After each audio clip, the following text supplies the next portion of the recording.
Hello, hello, hello. We are in a penalty shootout. Um, we got a very late goal, which I will say was with the run of play. We got a very late goal, and now we are watching a penalty shootout. I'm just watching the screen now. Players are all congregating together in circles. I'm just waiting for Temba to join. He's our regular one, regular.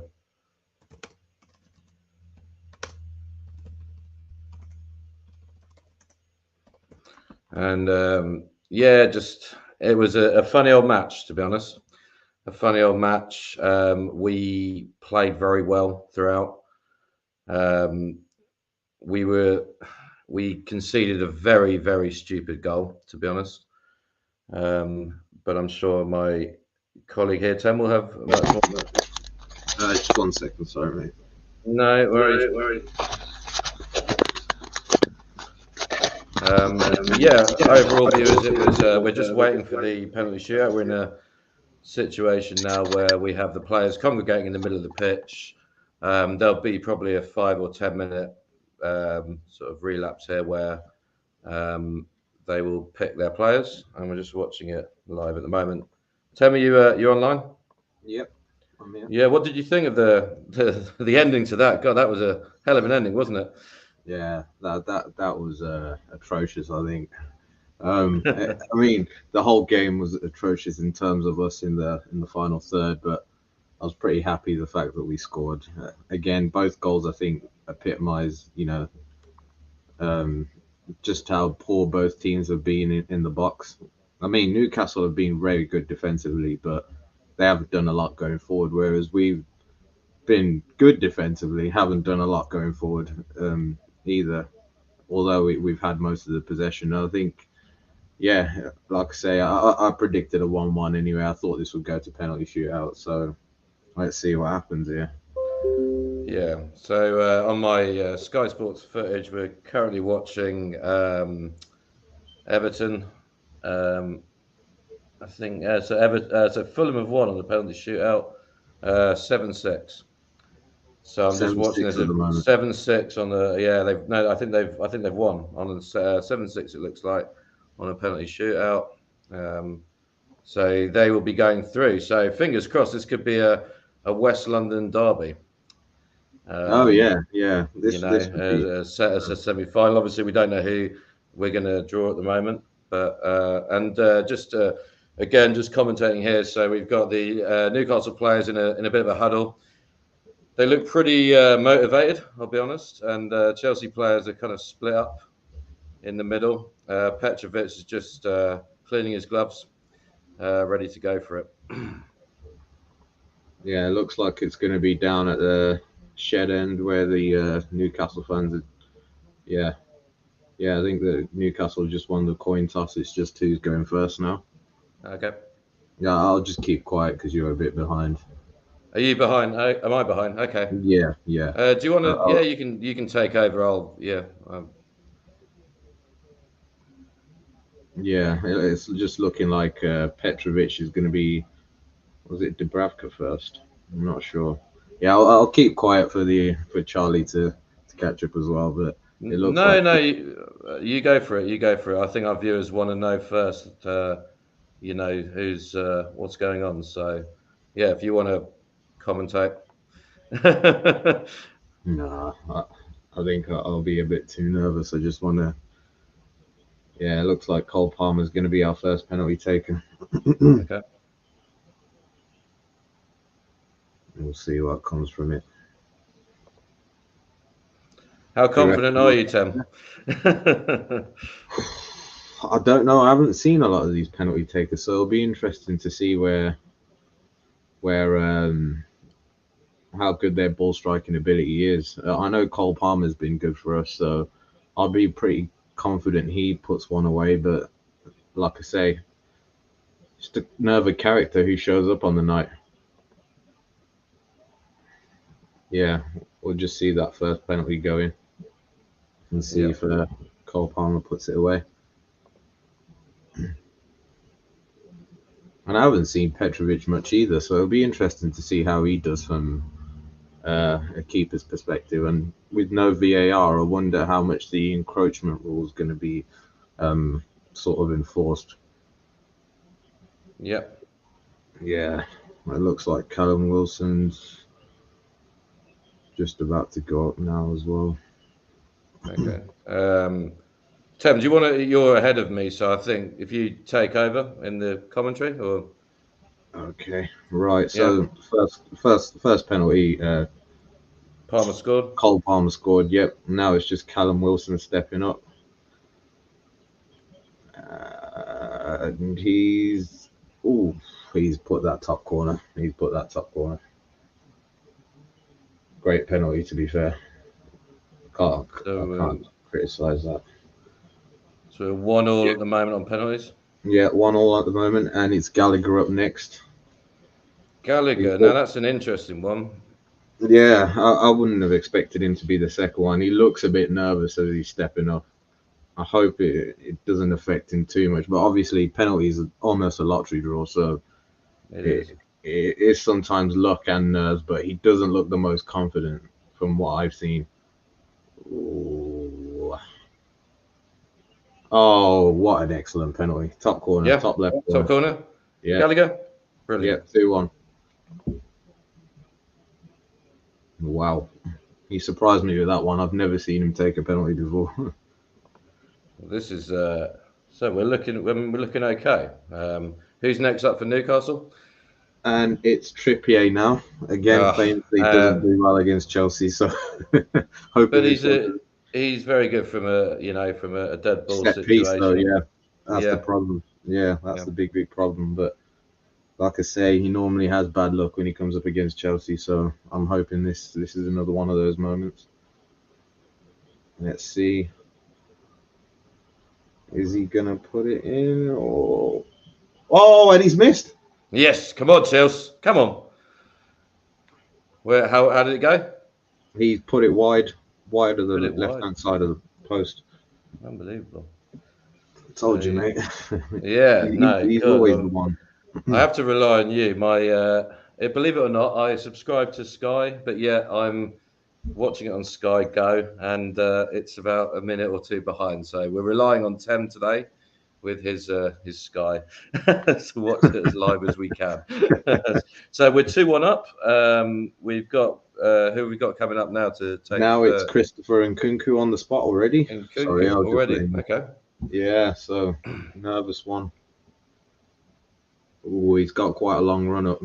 He's using the long run up. Oh, and he's dispatched it as well. 3-2. Yep, 3-1. 3-1. So we're in really good position here, guys. It looks we've got 3 penalties.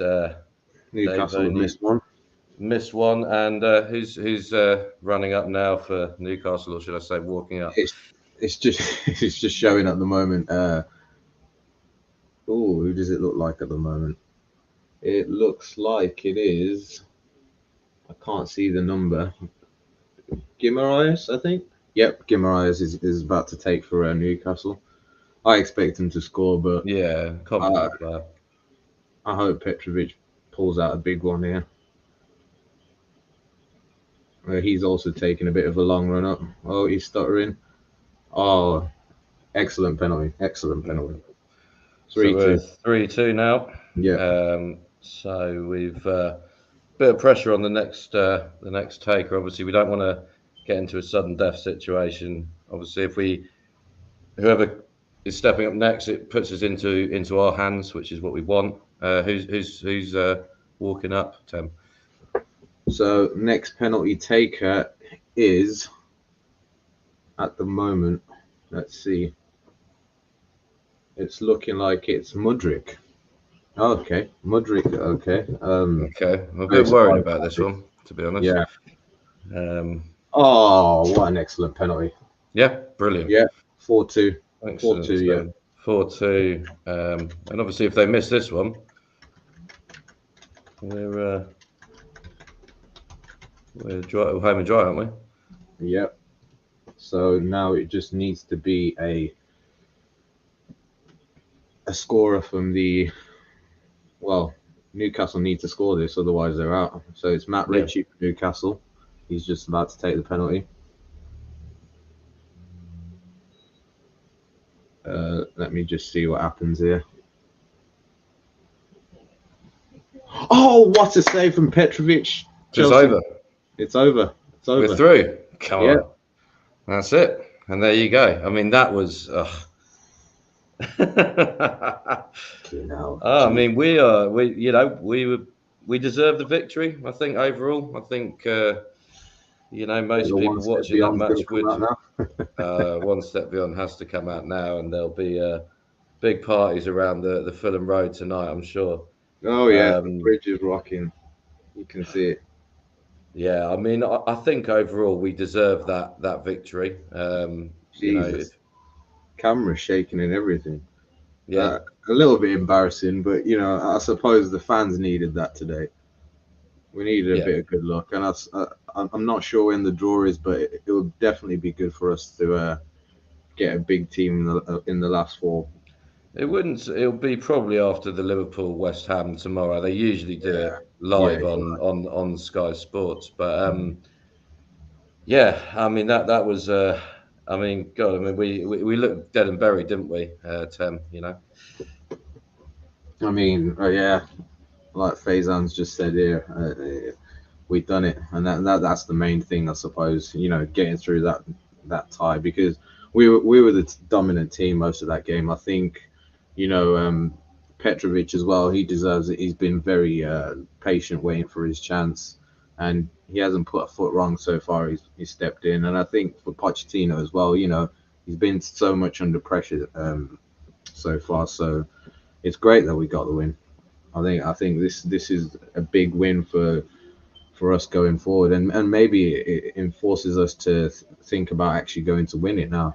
I think once you get in the semi-finals, your name's almost on the cup as long as you win the semi-final. Once you're in the final, it's all about how you show up on the day.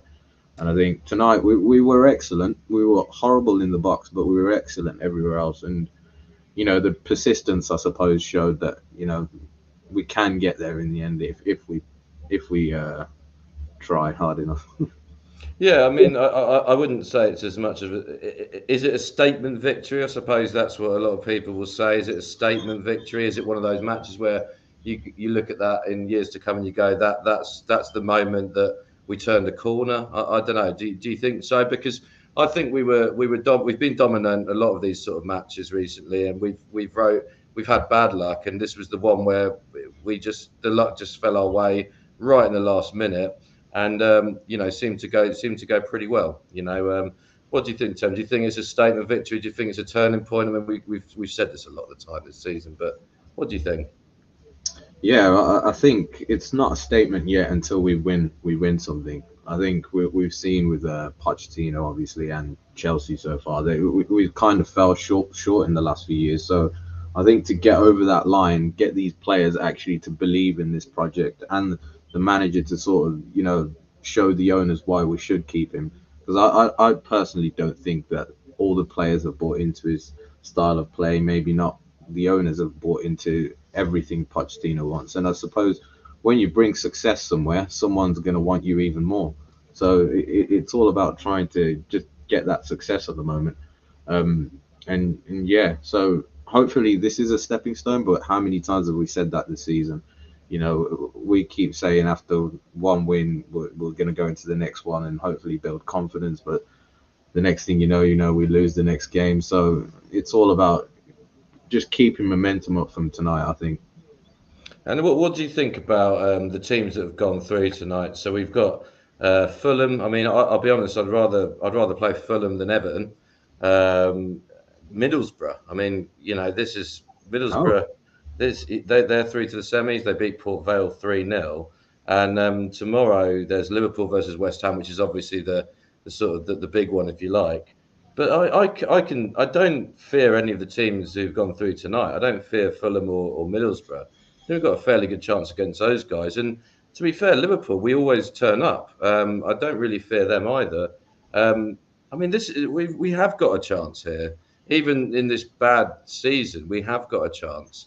What I mean, do you think I think we should just put all our energy into this cup now. What do you think? I totally agree with you, mate. I think the league is somewhat salvageable. I think we'll need to reinforce in January, and a big thing needs to be told about us maybe getting an additional fullback, because I think that's one area problem. But I mostly agree with you. I think going for the cup is the best way to get some confidence. It's the best way for the manager to buy himself time. It's the best way for the club to buy themselves time with the fans, because, you know, Chelsea are used to success, every single year. So we haven't won anything under this ownership. So yeah, I think building upon this, getting a victory and just getting a trophy is the most important thing we can do. Yeah, without a doubt. And look, I mean, let's reflect on the game. Starting 11-10 before when it came out. Uh, Look, there was only one change from the last game, which was Enzo coming in for Mudryk. What did you think about the starting 11 when you saw it, and how did you think that developed into the game? Yeah, with the starting 11, I thought could have Ian Matson maybe have started, could have Gusto started. I'm not sure on there. Well, obviously Gusto's come back from an injury, but in terms of Ian Matson, I thought it would have been time to give him a start because, like I said, we know Newcastle are going to be compact always, and they showed it today. They've had a lot of injuries, and I think we needed to exploit those wide areas. In a team so compact, you need to sort of have overlapping fullbacks to create 1v1 situations, and tonight was a great example of that first half, especially where we looked like we just couldn't penetrate that last pass or last final ball. Apart from that, I don't think there was a lot wrong. And Enzo Fernandez, may I add. I don't quite like seeing him in the 10. I really don't see what we bring out in terms of his game. And, here, let me just show you. Yeah, so that's the sort of way we lined up. And I think, when you see Enzo in the 10, he rarely got involved in the match. We saw a lot of Caicedo and Gallagher on the ball. Maybe Pochettino doesn't fancy Gallagher or trust Gallagher as much in sort of the final third play where he might have a crisp touch or, create something out of nothing. But I think the best of Enzo we see is him playing where Gallagher plays. Does that hamper us defensively? A little bit, yes, but we are the home team, so we need to go forward. So yeah, I think that's one facet we definitely didn't use enough. But apart from that, I think the starting 11 was good. What do you think, Charlie? Yeah, I thought it was. I think the problem that we seem to have, and it's a problem we seem to be alluding to, is the midfield. We don't quite know where to play each of them. They're all good in their own way. What I noticed at the beginning was Caicedo straight in with that hard tackle and Mhm. straight into the final third, which I haven't seen him do at all, to be Yeah, honest. yeah, Enzo was playing relatively high, far forward, and Gallagher playing relatively deep. yeah. I think they've kind of come to the conclusion that the three can interchange in some way, Mhm. and Gallagher, he was Gallagher. He's got he's got he is probably the one player that you can look at who's improved this season a lot under Pochettino. So yeah, that was good. Yeah, I mean, apart from that, it was pretty much as expected, wasn't it? What did you make of the substitution with Enzo, or do you have any? I mean, I haven't really been seeing anything. Was that an injury or? So I read on Twitter apparently from CFC Pice that he put up that Enzo was apparently ill. Right. Him and Disasi were both ill, but they decided they wanted to play. So yeah, I think hopefully that's the issue because at the moment he's not been looking good the last few games, and I was a bit worried that manager and player relationship wasn't quite at a good level at the moment. But hopefully that's the reason why he came off. He didn't look too upset, so maybe that might be the reason. Because when a player's taken off in the first half, usually they'll be fuming or they'll throw their the toys out of the pram sort of thing. So yeah, it's good for him that I suppose he tried to play, but in the end, yeah, it is what it is. Yeah, and I thought I'll be honest. In that first half, I thought Caicedo, apart from the silly booking straight away, I thought that he was more involved in the game than I've seen him in quite a long time. You sort of noticed him on the ball; he was making a few things happen, and so on. But we started fairly well. We got up the traps quite quickly, but that goal that we conceded, Tem run us through that. I mean, I thought it was just a howler. It was just I could name 3 or 4 players that were at fault, but Tem, you're a much better defender than I am. How did you read that? Yeah, to be honest, it's something I think all defenders will do at some point where they miscontrol the ball. But the timing of where and what he did was just literally awful, literally awful. I think once he saw, it was like you said, a 1v3 situation where Thiago Silva, sorry, Cole had played a back pass to Caicedo, and I think it just ran just to the side of him, and Wilson then sort of took the 2 defenders on, and Thiago Silva tried to reach for the ball, and he got past him, and then there was a situation where Badiashile had taken a touch, and the next touch he took, he sort of stepped on the ball as he was running, and it sort of spun the other side of him towards the goalkeeper and let Wilson through one-on-one.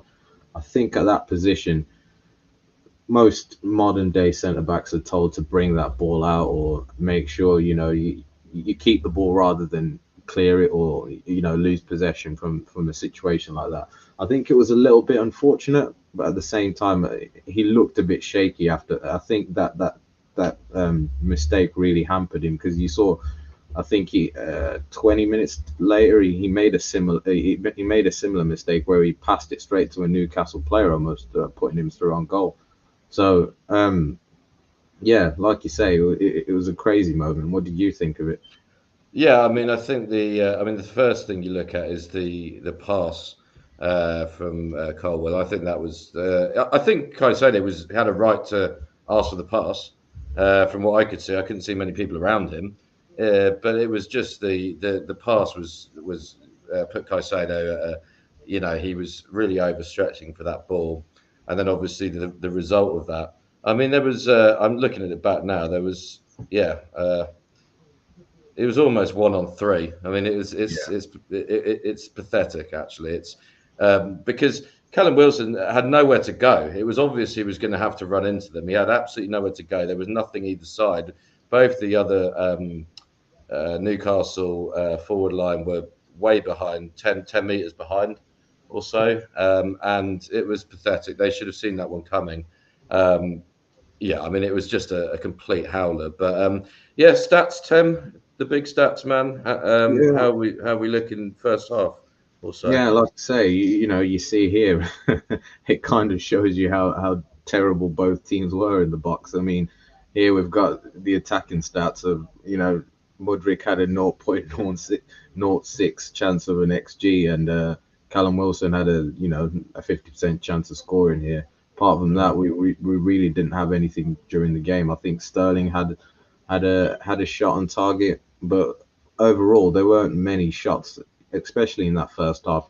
Callum Wilson, Palmer had a decent shot. Sterling put one wide, I remember. So yeah, and you can see there from the momentum, Newcastle had a bit of a phase, but majority of it was all Chelsea, and I think we contained them very well, although they sat very deep. We won the ball back quite a lot. I thought a few of them could have been fouls against us, but the referee let quite a lot play on today, which I appreciated. It was like I think. Yeah. I don't know if you want to add anything on that, but yeah, I think the referee let a lot go. He didn't. He was your favourite referee as well. It was the one that he went to Aston Villa at home early this season. It was Gillette, but yeah, I thought he had a pretty good game, and yeah, I think Newcastle, whenever they went forward, they got behind the back. I think that was the thing. It just looked like they were going to score, if that makes sense. Every time we had the ball, it was very typical Chelsea at Stamford Bridge. There's no, there's no other way to put it. But yeah, moving on to the second half. Obviously, we put Brozier on just before half time, and substitution wise at half time, there was a few changes made, and just after, obviously, yeah, just want to run us through those and your thoughts. Yeah, I think the most obvious one was bringing Malo Gusto on. I think Colwell was injured, if I remember correctly. Yeah, I think he was struggling, limping off during the end of the first half, and that added a bit of more dynamic, I think, on the left hand side.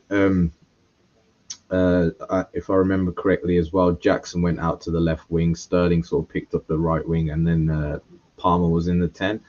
And then that changed obviously later on in the game. But at the time, I thought Gusto going forward looked very good, very tidy on the ball. He created a few outlets, let Sterling get more into a 1v1 position at times, and also Jackson. Because that's something I thought we saw more of second half, is Jackson driving with the ball.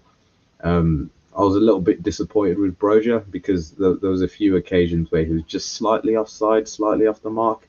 And I think he also had a good chance where Thiago Silva played to him in the box, and he sort of tried to go for a dink, and he didn't quite get enough power on it. I'm not sure if he quite trusted himself to really put some sort of power behind it. He almost hit it a bit too light. And this is something I want to talk about, Brozier. I think he's a decent striker, but he reminds me more of a Shane Long or a Kevin Doyle. He'll run the channels, he'll tussle with defenders, but is he going to be there in the box at the right times? Is he going to want to be aggressive, get in the box and score the ugly goal sort of thing? We saw last week where he missed that incredible chance. He put it just wide from like 3 yards out against Sheffield United. So yeah, I think Jackson's a bit of the same as well, but he's got a bit more technical ability about him. I think and it's something I think maybe with Nkunku we'll hopefully see, where we get a bit more of a player who occupies that space in between both defenders and able to strike a ball. I think that's what we were lacking. Yeah, but I mean, obviously, Nkunku came on, which was great. I mean, it was brilliant to see him, finally make his, debut for Chelsea. But it was just, I do still think there's a reason that they've restricted his time so far. You could see he was a yard or two off, and there was one moment I remember specifically in that second half where Sterling and him were literally 2-on-1 or so. It was a very easy ball that Sterling should have played in, and Sterling probably played it a yard ahead of him. But actually, a striker who was on form in the motion would have probably got that ball and stuck it straight in the back of the net. And I think it will take time for him to get up to the pace of the team. But I've noticed you've homed in there on Conor Gallagher. How did you? I thought he was absolutely brilliant tonight. I think he was everywhere. I still can't believe that we're even thinking about putting him on the transfer market. I thought it was absolutely brilliant tonight. Yeah, and I think it's been quite a large conversation in the Chelsea community about what should happen with Conor Gallagher during the January transfer window. I wanted to get your thoughts on it first. Like, what do you think of fans who want to sell him in January or think that he doesn't deserve to start? I just think you look at a match like tonight where it's a cup tie.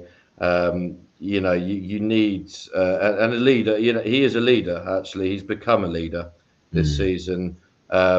He's probably the only player I would say since Pochettino has been in charge that you could genuinely say has improved as a player.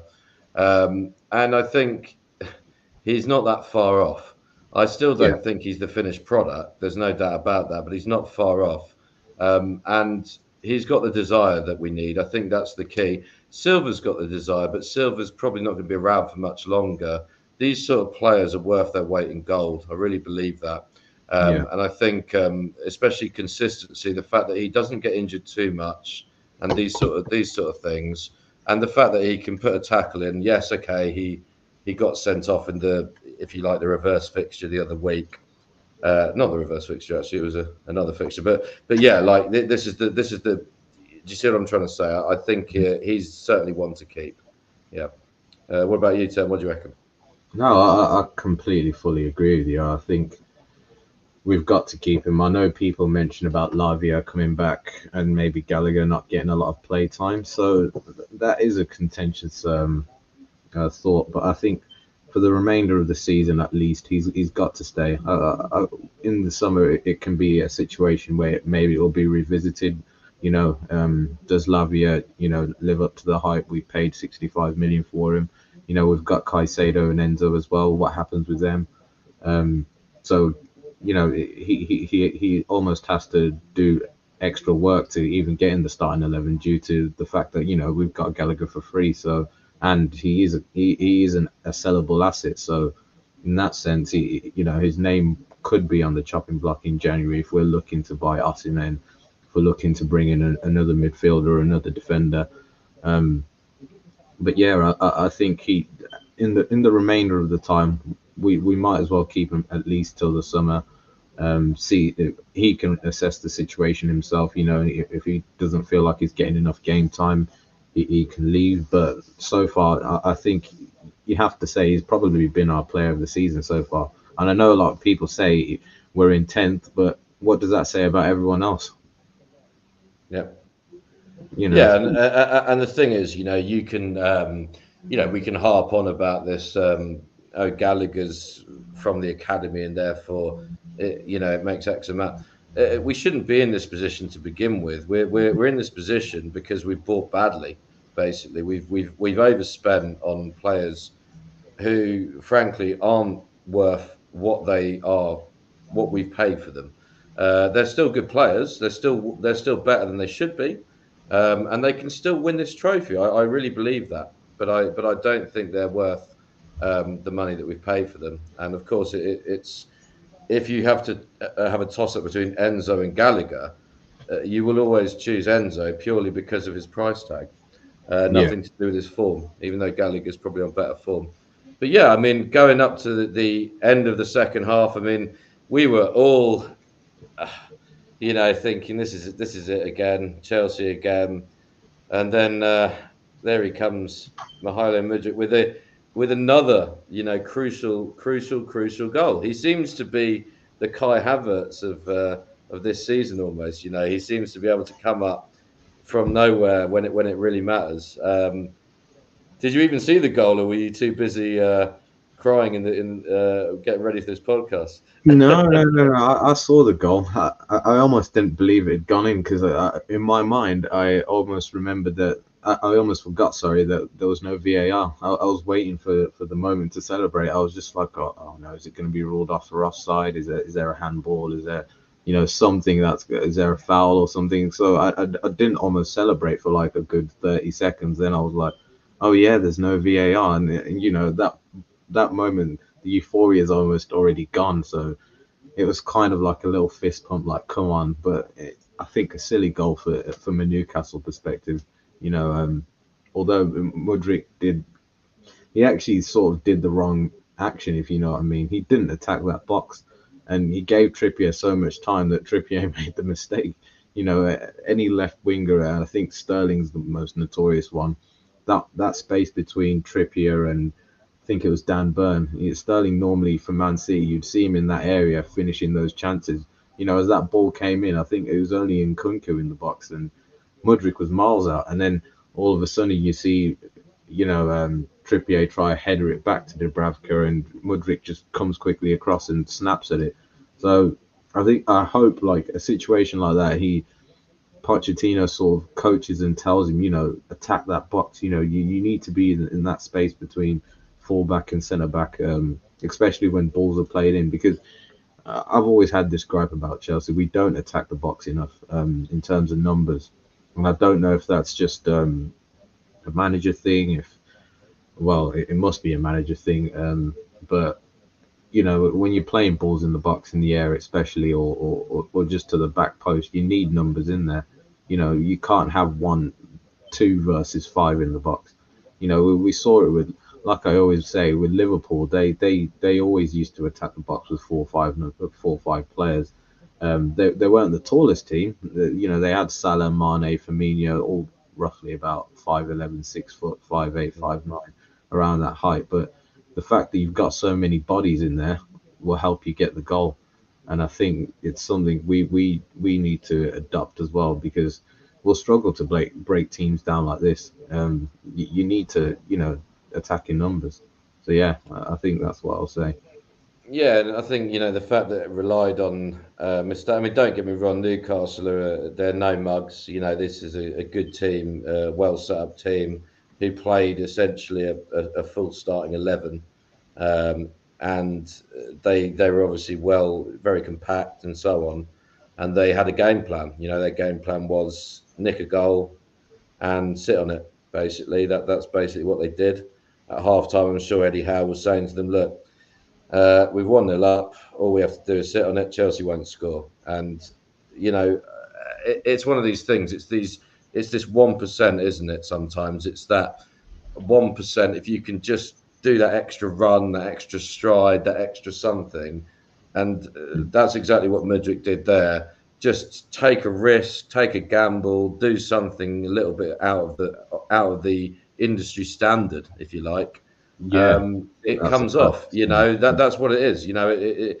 At this level, it's 1% is the mistake and 1% is the attack. But anyway, we got there. We were pumping our fists, getting ready for the penalty shootout, and obviously Ten was here to commentate us through that. But were you confident? I mean, do you know what? It's we've had a few penalty shootouts recently, haven't we? We've had Liverpool a few times, which Yeah, hasn't gone Carabao well. Cup.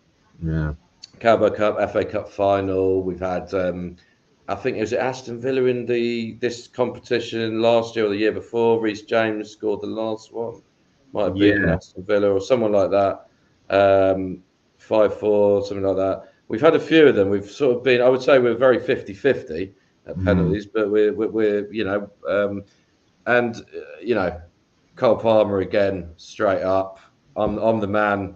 I think he's got to be our number one penalty taker now. He's got that confidence, hasn't he? And he's just seems to be very good at taking them.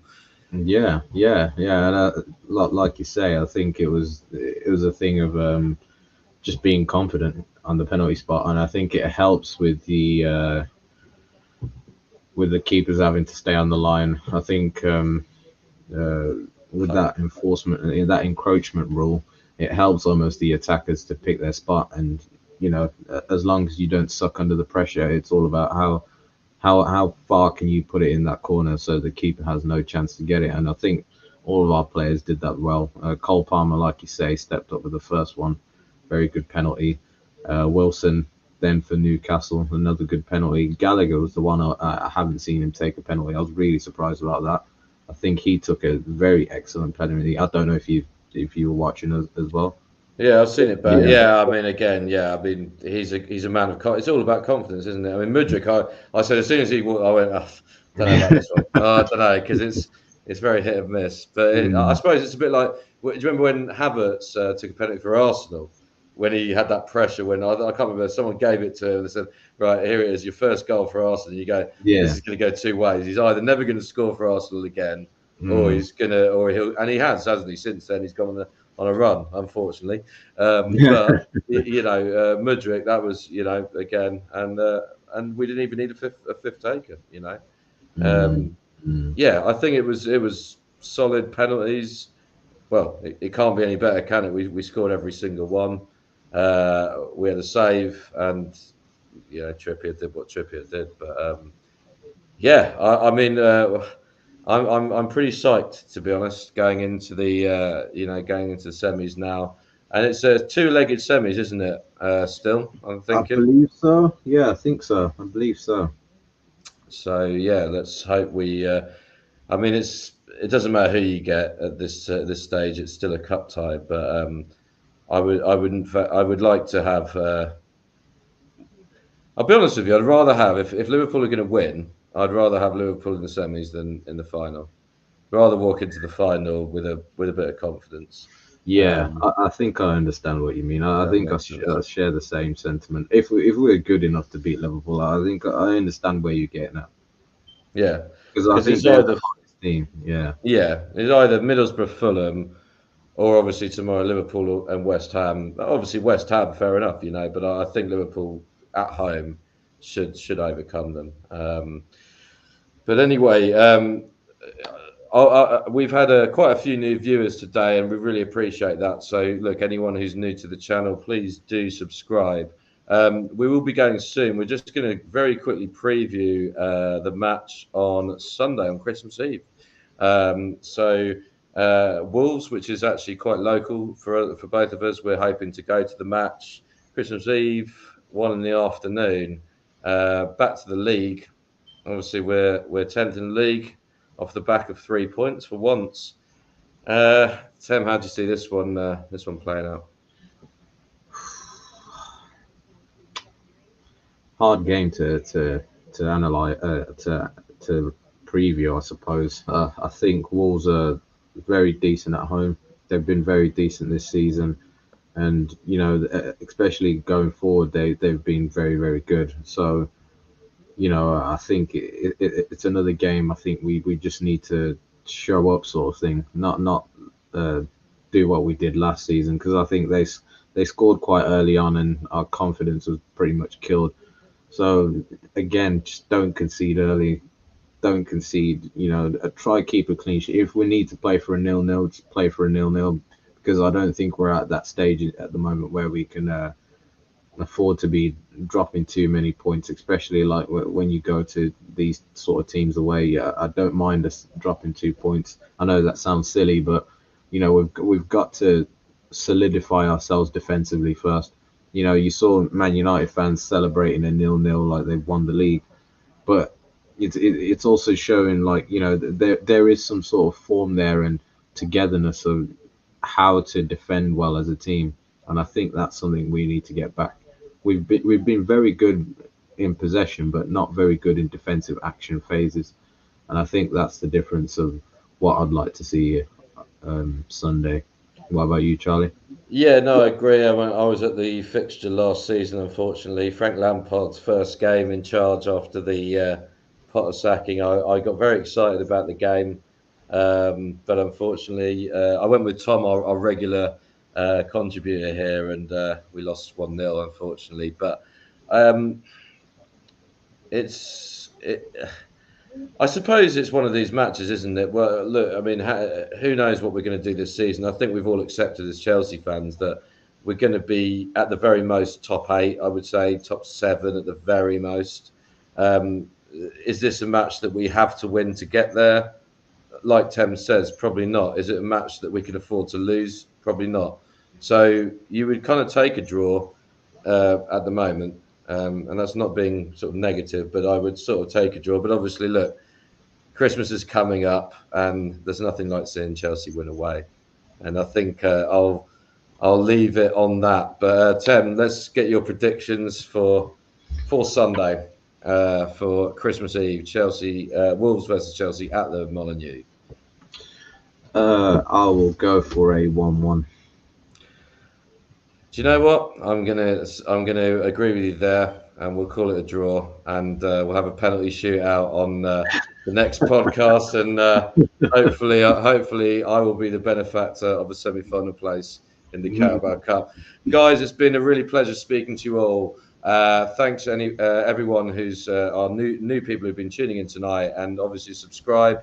We're here every Monday. Next Monday is Christmas, so we're not going to do a Christmas one, but we will aim to do one either before or slightly after, but we'll keep you guys informed. Have a great evening up the shells. And have a great Christmas. Have a great Christmas. Yeah, thank you. Thank you.